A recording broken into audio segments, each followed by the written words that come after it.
Paris Haute Couture Fashion Week just wrapped up and there is a lot to discuss. I feel like this season was dramatic, filled with insane craftsmanship, very bold storytelling, and of course, some questionable moments. We saw everything from gothic romance to surrealist fantasies, and some houses, they stayed true to their DNA, while others pushed boundaries for better or for worse. Hey guys, my name is Anna. I hope you're doing well. And in this video, I'm going to be sharing a full breakdown of the standout shows from this week. Let's get started. Schiapparelli. Daniel Roseberry continues to evolve Elsa Schiapparelli's insane legacy with this new electrifying collection, and honestly, I live for it. Because this season's Spring-Summer 25 show was titled Icarus, and he gave us some sculptural, or we can even say architectural structure, these silhouettes. Definitely a lot of gilded embellishments and some intricate draping that blurred the line between fashion and fine art. And coming from an art historian, I love when that happens. And that's one of the reasons why I love Schiapparelli personally, and I think many people do too, for the fact that they always try to push these pre-established boundaries, these norms that, you know, that exist in the fashion world. And this season was like stepping into a dream. Like you can literally tell that every single little detail had been meticulously crafted to stun and to inspire. Now we also have to talk about evolution, because last year it was a little different. Like if you remember the taxidermy heads and these like insane lion, like it was crazy, and it definitely had people divided between awe and confusion. There were so many opinions on Twitter and on Instagram, like all over social media. People just shared their opinions on these taxidermy heads, and it was definitely like a viral look at me moment. But this season it felt more refined and more thoughtful, and I love that for him. But that's not to say that he has completely abandoned the drama, because let's be real, Schiapparelli is never going to be about practicality. It's more about fashion, and haute couture in general, like it's more about fashion and the idea. It's never about practicality and wearability. But this time it was a real conversation between spectacle and sophistication. Like in every single dress you can see it, and that balance definitely worked for me. And it was also a reminder of why Roseberry has been such a game changer for the brand, for Schiapparelli. And when you first look at the silhouettes, they almost feel like they're moving on their own. There's this fluidity in the dresses. For instance, the feather textures and soft pleats, they give off a vibe that reminds you of wings. And there was also like this dress that looked like a corset. It had these like corset like hips, and they add like strength, and it definitely catches your eye. So there's this cool tension between lightness and structure, and it felt totally fresh. So I feel like this collection blends elegance with power, and also like all these metallic little details, they pop throughout the collection, and they bring a touch of brightness as well, so it's not like dull. But of course, we also have to talk about presentation, because some of the looks, they deserved a model with real presence, real energy, and someone who could give us the full haute couture fantasy, if you know what I mean. But instead, this one particular dress was worn by a model who, let's just say, she has mastered the art of looking bored while walking in a masterpiece, you know? So yeah, I feel like the clothes were doing all the heavy lifting, and it's quite unfortunate, because, you know, like, I feel like couture is just as much about performance as it is about craftsmanship. A great model can make an avant-garde piece look wearable and comfortable, even if it's not, while a lackluster model can make a $1 million gown feel so, you know, it's a shame when the designs were so stunning. Christian Dior. So Maria Grazia Curie really outdid herself with this stunning collection. I feel like, you know, her main idea was to dive into the Christian Dior archives, and she pulled out some of the coolest and most iconic designs, but then she added her own fresh contemporary twist to it, which was so much fun, and I love to see it, because it's like you're paying homage to the previous designs, but then you're adding something new. It's incredible. And honestly, I feel like it was one of our best shows in a while. So the theme was all about how fashion captures the essence of time, and I think she nailed that because there were beautiful nods to some of the original, like Yves Saint Laurent's trapeze line from 1958, and then Dior's own Seagal silhouette from 1952, and then she gave them, as I mentioned, she gave them like this twist, and she updated the line with some modern fabrics and gave them a completely new life. And there were so many insane looks, like flowing capes with feathers, black coats with silver embroidery that practically shimmered. Also like a lace trimmed tulle skirts that gave off this fun nostalgic vibe as well. And my absolute favorite piece was this silver gown.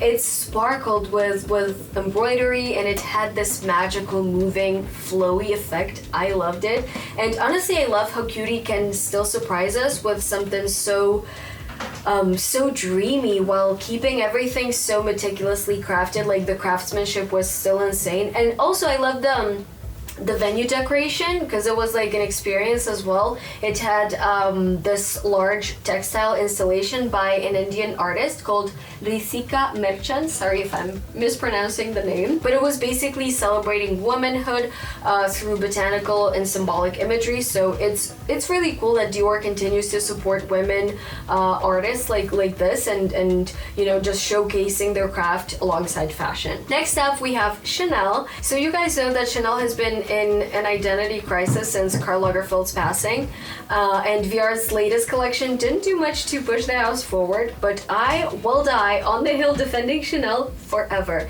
You guys know how much I love Chanel, like the pearls, everything about it. I feel like there's just something about the house that transcends trends, no matter the moment of doubt. Like there's something so iconic about Chanel. And in my opinion, the latest Haute Couture Chanel collection is a beautiful return to form, and it's honoring Gabrielle Chanel's legacy while pushing boundaries, especially with color. And Chanel's always been known for that bold use of black. It's one of the predominant and main colors ever since the brand was created. It's like one of the main colors, but also Gabrielle, she was a colorist at heart because she played with everything from soft pastels to the most vibrant hues back in the day. And this collection, I feel like it was a nod to her work with this chromatic journey. And I've read that it was inspired by the cycle of day to night with all the different colors. So also like from, maybe it's just my perception, but it also like, it reminded me of the Impressionists and the way the color the way the light affects the color. So I feel like it also, that idea was present, or maybe it's just me and my perception. So basically this collection begins with dawn soft silk crepe pajamas, and then it shifts into sunshine yellow tweed suits, and then it moves into lilac and orange pink and mimosa yellow colors, and it creates this stunning visual progression from morning to evening. So that was the main idea behind the collection. That's what I've read. And the whole runway, it was set at Grand Palais. It was formed in a double C, which is kind of like Chanel's infinity symbol, like the iconic C. And yeah, basically I cannot forget to mention the iconic details, like the tweed suits. They were so iconic. The pockets, the braids, the buttons that turn into moons and then suns and camellia flowers. Of course, it was all present. It's like the DNA of Chanel. And personally, I feel like the beauty is in the precision, the craftsmanship, and how every element fits into the brand's timeless allure. So I love it so much. I'm all about it. Like, you guys can hate me in the comments, which, by the way, I want to hear your opinion. I want to know what you think about it, because everyone hates Chanel, but I will love it until the day I die. Like, it's one of my favorite brands, and I don't care what people say, like it's dull, it's boring. I don't care. I love it.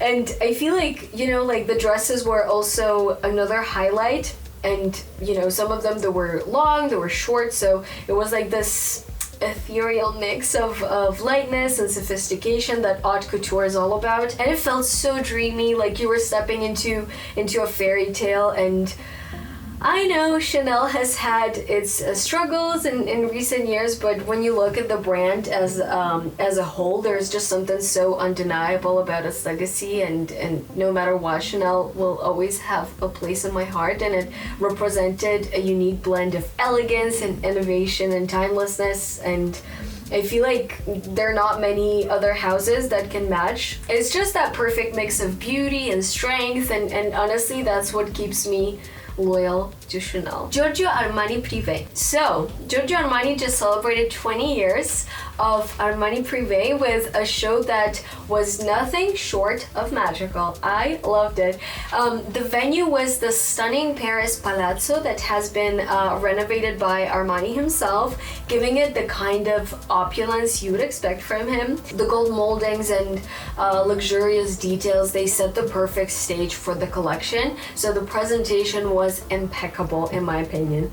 And as always, Armani Privé collection was a masterclass in elegance, full of sculpted lines, rich embellishments, and fabric that caught the light in the most mesmerizing way. And Armani also spoke about his inspiration from the collection, which was this journey from east to west. So there were definitely hints of Japanese kimono shapes, some North African and Indian influences as well. And I feel like each look, it felt like an homage to the artistry of different cultures, which is also very cool. And Armani himself, he called it lumières for the way the pieces were designed to reflect light. So it was all about light. And I'm in awe of how Armani's work feels so timeless, and this show was no different.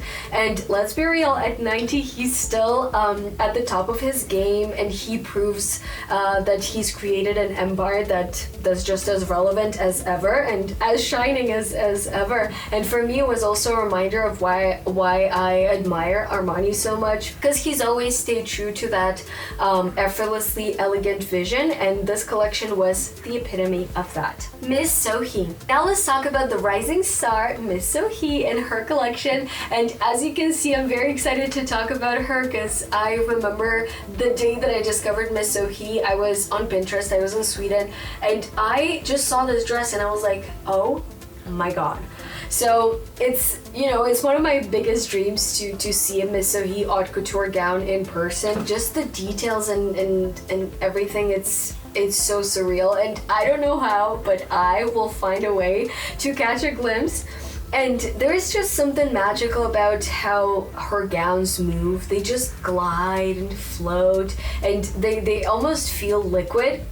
And like so floaty and flowy, and the dramatic trains as well. I'm in love with the bell-shaped skirts. So it also reminds me of the Disney princesses gowns when you see them, like just the silhouettes, they're always so striking. Also when it comes to colors, so there's a lot of pastel hues, they're so dreamy, and the craftsmanship is just insane. It's so flawless. Like when you zoom in, I cannot even imagine how it must look in real life. Like my jaw will drop. Sohee Park really has this divine feminine touch, and it's clear that each piece is a work of art. And her big break came in 2020.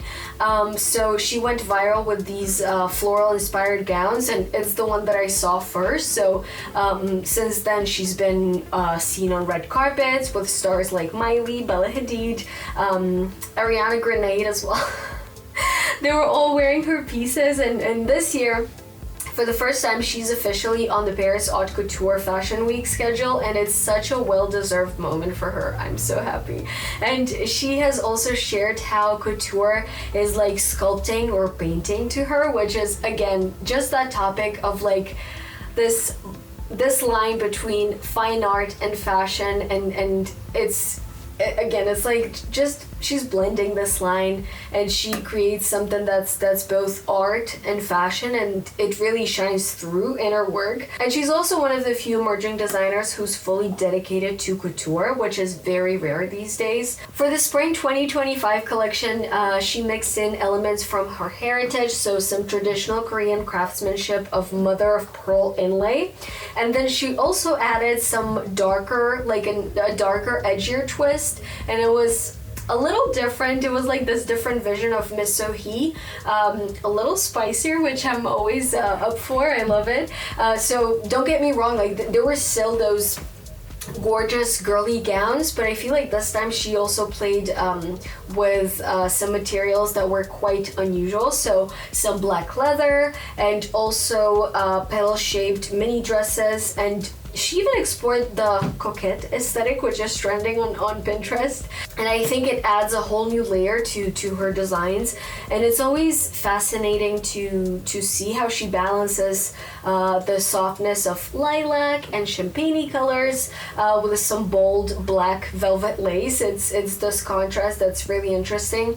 And she's really pushing boundaries without losing the essence of what makes her work so special. And I love that she's not just creating beautiful gowns, she's also telling a story with every single collection. So her background in art and fashion is so evident in her designs, and it's definitely no surprise when she talks about being influenced by her artist mother and grandmother, and she comes from this whole artistic family. So, and just watching her evolve from being a painter to becoming a designer with that beautiful appreciation for embroidery and fabric manipulation has been incredible. And I cannot wait to see where she takes us next.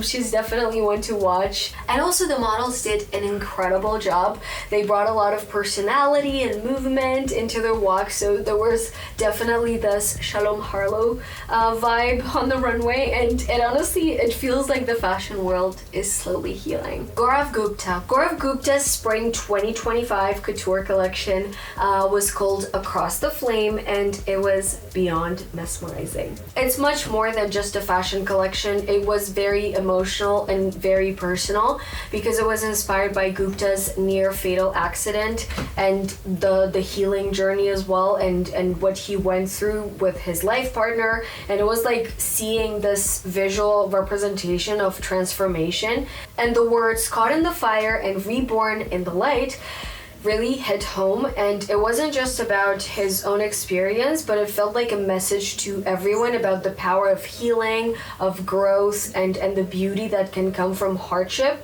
And despite the fact that you may inspire some terrible things that may be happening to you, you just have to come through it. So the message was very powerful and it was all about strength. What really stood out to me were the details. So just the sculpting and the draping, which felt elevated to another level. And also the colors, some deep blacks, shimmering golds, and pure whites. They were so symbolic of darkness giving way to light. And then, there were also these like molded body plates which added this incredible strength to the collection. And every piece felt like a reminder that even after going through something as painful as what Gupta and his partner went through, something beautiful can come out of it, and that gives us hope for 2025, despite the fact that January was terrible for everyone. I feel like it was a collectively terrible month. And I'm also in awe of how Gupta blends India's rich cultural heritage with such futuristic sculptural designs, and his gowns are always so grand and so dramatic, but at the same time they feel alive. Like there's this fluidity to them that keeps them from being stoic and from being too heavy, and there is a softness in the boldness of his work, and that's what makes his designs truly stand out.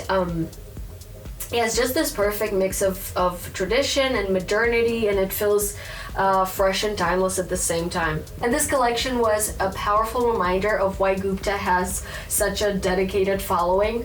Like his work isn't just about creating beautiful clothes, but it's also about making art that speaks to something much deeper, and it has a message behind it. So it's something really cool. So he just turned his personal pain and trauma into something so universally beautiful, and that's what sets him apart. I feel like it's something that differentiates him from other designers. And this show wasn't just about fashion, it was a statement, a message that he wanted to share with the world, and I'm really excited to see where he goes from here. Germanier. So Kevin Germanier's first haute couture collection is a true reflection of his signature approach to fashion and to creativity and craftsmanship. He basically mixed sustainability with some insane opulence.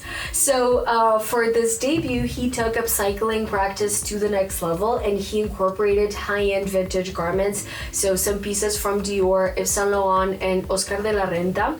and he transformed them into something new and elevated with his signature crystallized textures and maximalist designs. And he didn't just stick to the ready-to-wear aesthetic, he expanded into both menswear and women's wear while also showcasing a global network of artisans. He brought together handcrafts from places like India and Brazil, which is also really nice. So just think about it. He created shapes that look like feathers out of beads. Isn't it insane? Like, just the craftsmanship is so crazy, and this collection oozes craftsmanship with each piece. It tells a story of rebirth and reinvention. Even in the world of couture, Germanier stayed true to his mission, so he created luxurious fashion without compromising sustainability, which is very important to him.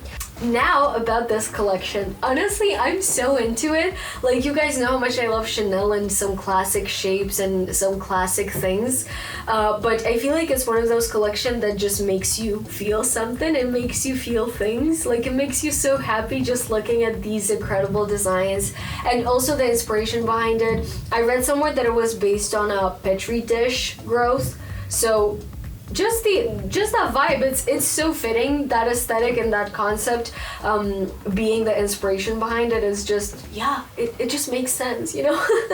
So it feels like the clothes themselves, they are these living, breathing creatures, and it's gonna sound weird, but it's like sexy, beautiful fungi or corals from the deep sea, like some deep sea creatures, some fish, like I don't even know, but it's almost like fashion exploded into a giant ball of fun and laughter and happiness, and just all the colors, they, you know, the colors alone make me so happy. Like, every piece feels like a celebration.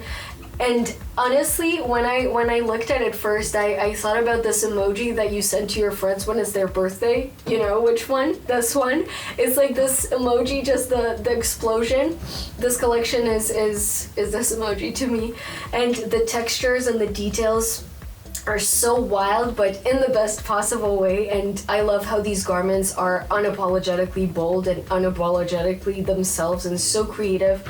And there are certain pieces in this collection that just stick with me, and the way the colors communicate and the way the colors have this internal conversation, if you can say that way. They just play off each other. Some of these pieces, especially the shoes, they're so striking, and I can already picture celebrities rocking them on the red carpet. I don't know if it's gonna be at the Academy Awards, or maybe it's a little too early, but we're definitely gonna see some celebrities wearing these shoes. The entire vibe feels so fresh, so creative, and so fun, with an edge that's all its own, that's so particular. And it's so exciting to see someone like Germanier come into haute couture with this level of creativity and this level of openness and just the urge to explore some incredible new things, and I can't wait to see how his career evolves. He's definitely got a bright future ahead. Valentino. So Alessandro Michele's debut haute couture collection for Valentino was called Vertigineux. And the concept was deeply rooted in his personal connection to Rome, his love for historical costume, and also his obsession with the Valentino archive. Michele approached the collection as an exploration of beauty, elegance, and opulence, of course, very much in line with the house's DNA, and his aim was to blend Valentino's signature elements like delicate pleating, intricate ruffles, and bejeweled embroidery with his own bold reinterpretations. So he injected a lot of cinematic, almost surreal energy into the designs, and he drew inspiration from Venice, Marie Antoinette, and even the Catholic Church, which is very interesting as a concept. It reminded me of the Met Gala theme that one year. Heavenly Bodies, right? That was the name. So it reminded me of that, and this collection was filled with grand, almost whimsical pieces. It was like creating shapes that were dramatic and heavily layered.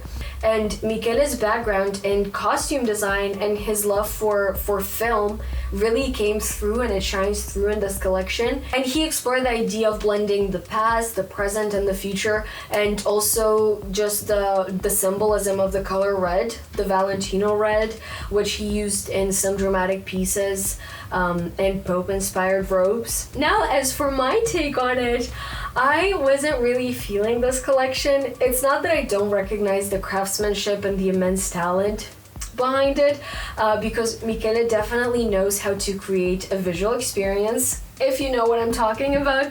But this one, I cannot believe that I'm about to say this. This one was a little too dramatic for me, and like, I appreciate the drama, but it's not the kind of aesthetic that I personally connect with. And this type of drama, the over-the-top silhouettes, these particular historical references, they just didn't speak to me in a way they might for others.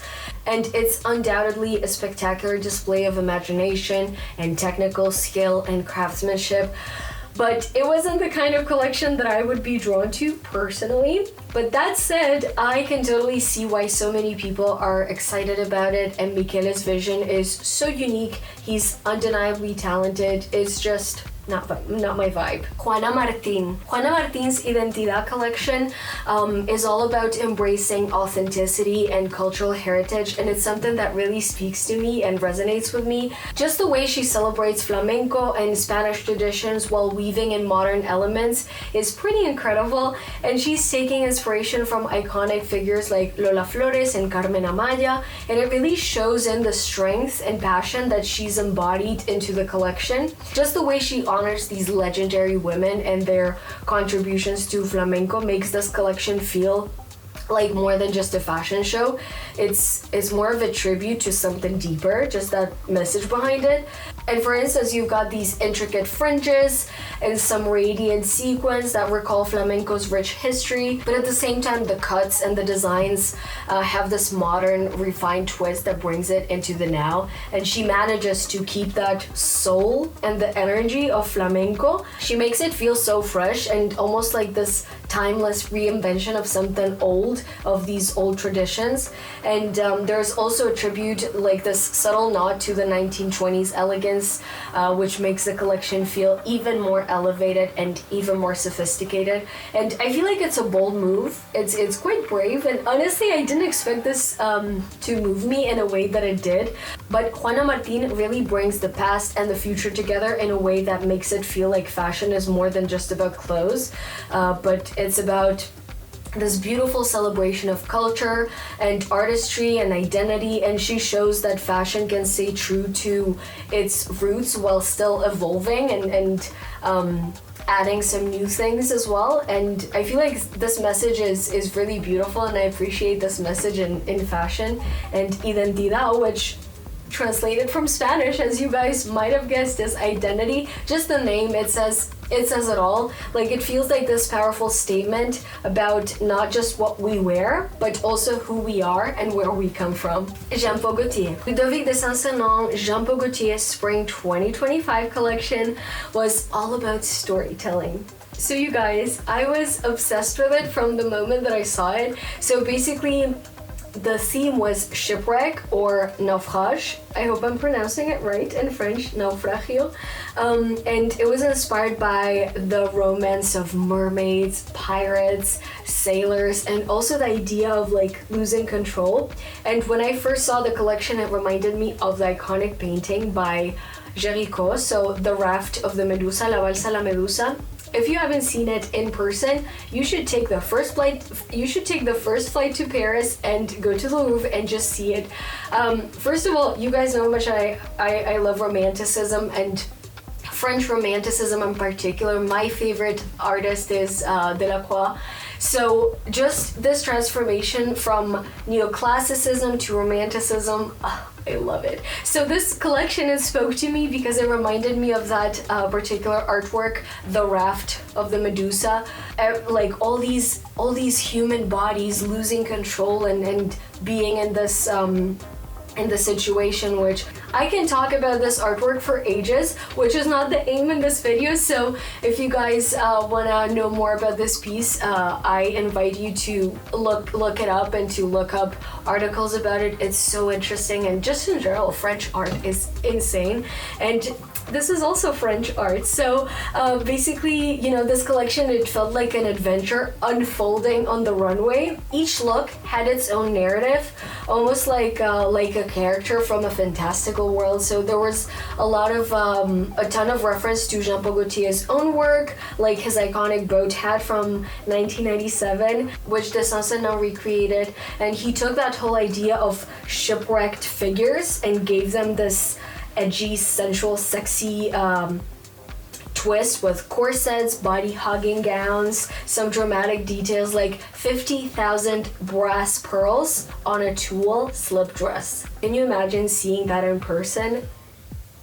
It's beyond me.